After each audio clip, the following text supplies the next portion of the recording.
We've got an update on the Canon EOS R5 firmware update that's supposed to be coming out before the end of 2023.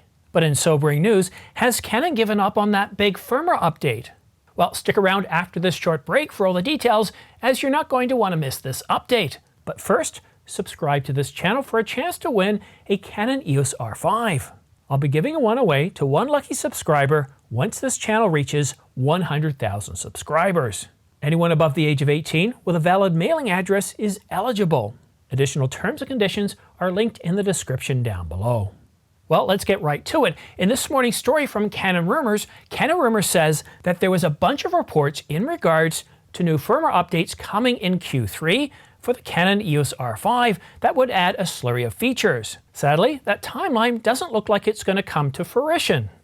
I'm sorry if this is ruining your day, but according to Canon Rumors, the big firmware update that we're supposed to get before the end of 2023 isn't going to happen. We're not going to get a big firmware update, and if you'll recall, back in March and April, that big firmware update was supposed to include many things, including pre-buffer shooting, focus breathing compensation, many improvements to the autofocus system, autofocus tracking, subject detection from vehicles to, well, more animals, so you can lock onto their pretty little faces and snap your shots away.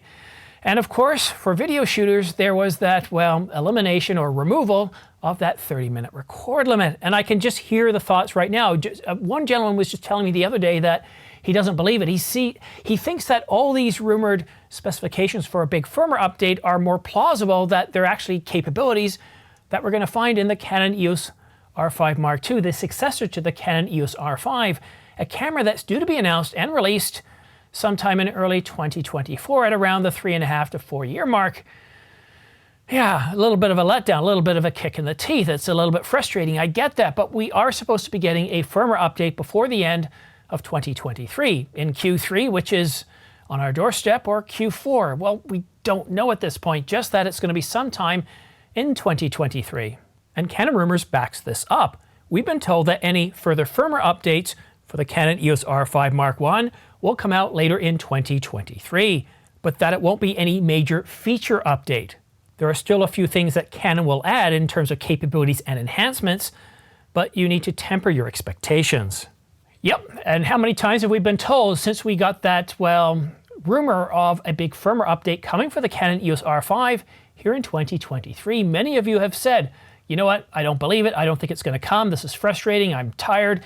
And if you recall, when we got firmware 1.8.1, skipping 1.8.0, where we got pixel shift, the feedback from that was shocking to Canon, to even me, the amount of people that were upset over this feature update when there was no documentation saying that they were going to do it, that they were going to deliver these capabilities.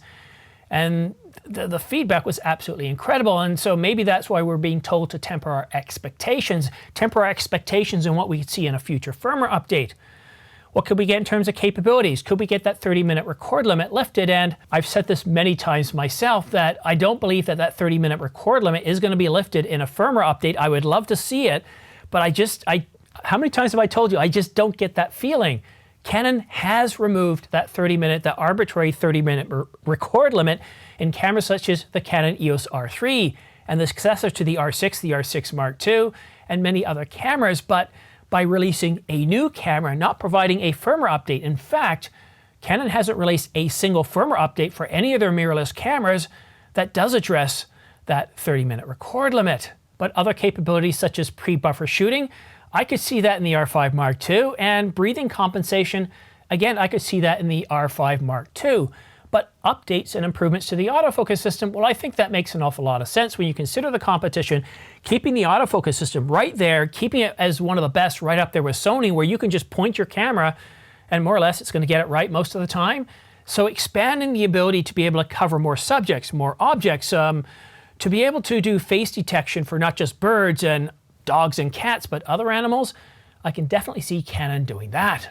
Making the autofocus system better, improving upon it. But in terms of a big feature update, if we're not getting it this year, I really can't see Canon giving it to us next year. Why release a big firmware update with lots of enhancements, capabilities to a 3.5-year-old camera, when very well Canon could just simply say, hey, you know what, let's just go ahead and release the EOS R5 Mark II. And that seems far more plausible. And what I think is going on right here is that Canon is in a very busy development cycle. Summer's over now. We're getting back to the fall semester. I like to call it the fall semester. It's basically from September right the way to the beginning of December. Everyone's going to be working very hard on getting the next cameras out and polished. And next cameras, you know what I'm talking about. The EOS R5 Mark II, the Canon EOS R1, as well as a whole slew of lenses to, well, be released along with those cameras. Canon has also, well, I wouldn't say Canon has said, but Canon Rumors has said that Canon is also planning on releasing a bunch of RF lenses, and well, I think 8 to 10 lenses, as well as some RFS lenses over the next couple of months.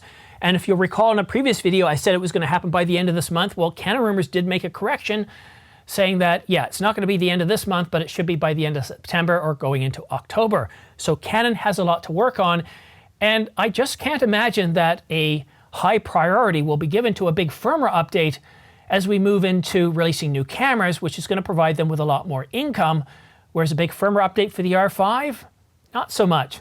So the R5 Mark II, the R1, a whole bunch of lenses, 8 to 10 of them. Yep, I think it's safe to say that at this point, a big firmware update for the Canon EOS R5, well, we can call that rumor busted.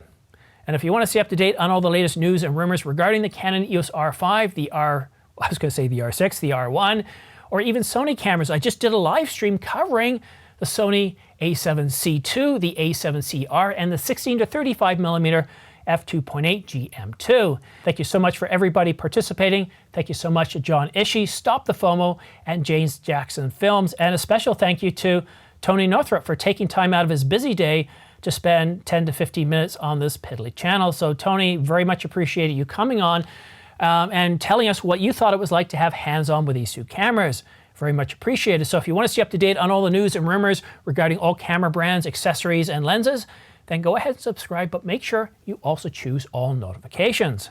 And for all those other stories that aren't quite big enough to have their own separate video, other stories or even pricing discounts, well then go ahead and follow me on Twitter. No, X, Twitter, what is it called? We still tweet. Go ahead and follow me on X, formerly known as Twitter. I'm always tweeting stuff out. And if you are interested in purchasing the Sony a7C II or the a7CR, pre-orders will start tomorrow at 10 a.m.